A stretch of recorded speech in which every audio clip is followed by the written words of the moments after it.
We opened the show this morning about staying safe on the road, and now here's the first topic about staying safe on the road. Our roads are not racetracks.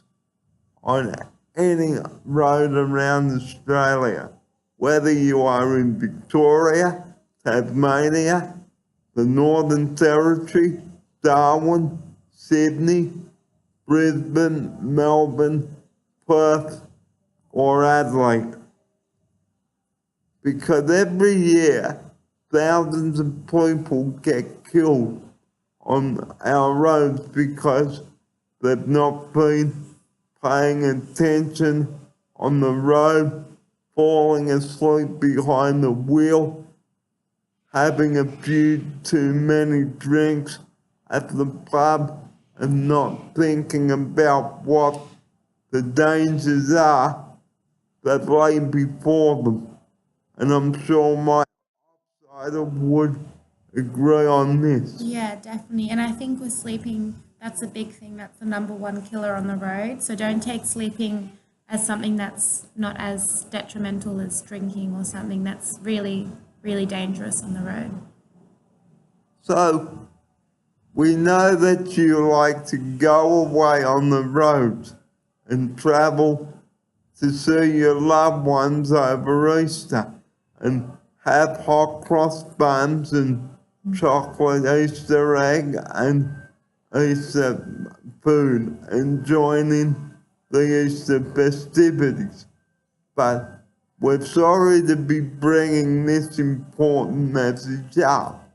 But you know, Easter is a time, viewers, where we want you to be safe on the road and be cautious on the road and don't drive through the night because, as we said in the opening sequence, okay, you don't want to be going bang up the backside of someone or just flipping over like a pancake, because I have seen so many idiots driving like maniacs out on that road.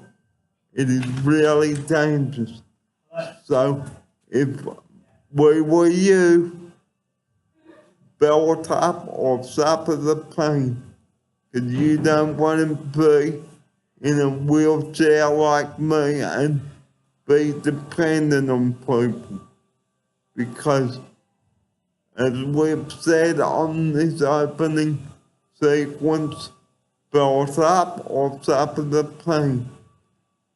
And in many years to come, you will regret not obeying the orders from the police.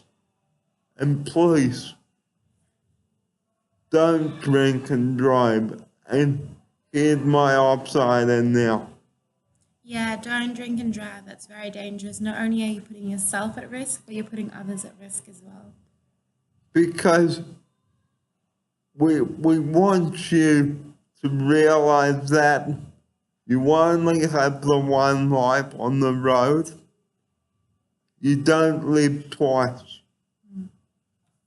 Because your loved ones are waiting at home or at your destination where you want planned to travel to, because you don't want the police knocking on the door to inform the loved ones that your son or daughter have been killed in a head-on crash.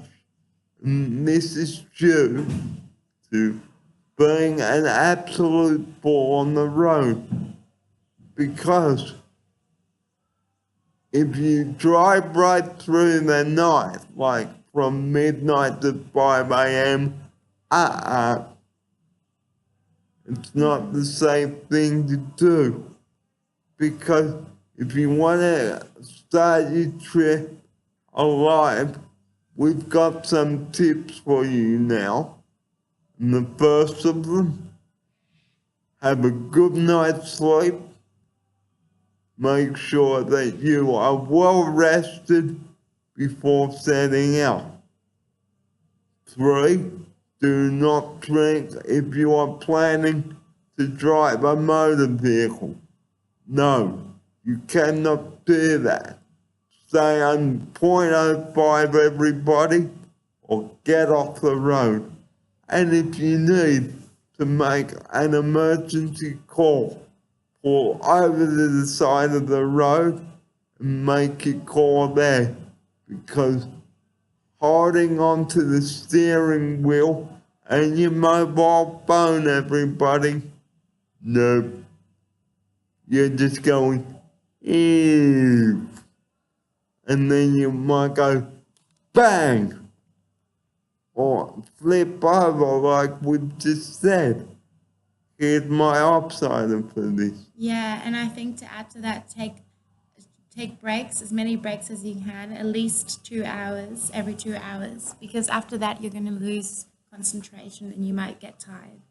And this applies to CPA staff as well here at T9, because if they're gonna drive clients in wheelchairs in vans on long distances, it is very important for them to take a break as well, because they only have the one life too, and the same with the clients traveling in the van. And speaking of vans, we mustn't distract the driver, because they are busy concentrating on the road, trying to get us to where we need to be. And also make sure, before you take your car out or one of the vans, make sure you've got enough fuel before you continue the job. Make sure that your tire pressure is good, your battery is charged up, and your battery is good. Because you don't want to be stuck somewhere with a flat tire or a flat battery. Here's my upsider. Yeah, you want to always check that your car's in great condition before you drive, because you can even go to a halt in the middle of driving and that can cause accidents around you as well. And also make sure that you put the seatbelt around the clients before that you start, because staff can refuse to take clients if they're not following the safety procedure in the van. And you may recall a couple of months back we did a van safety video, so you can download that and watch that.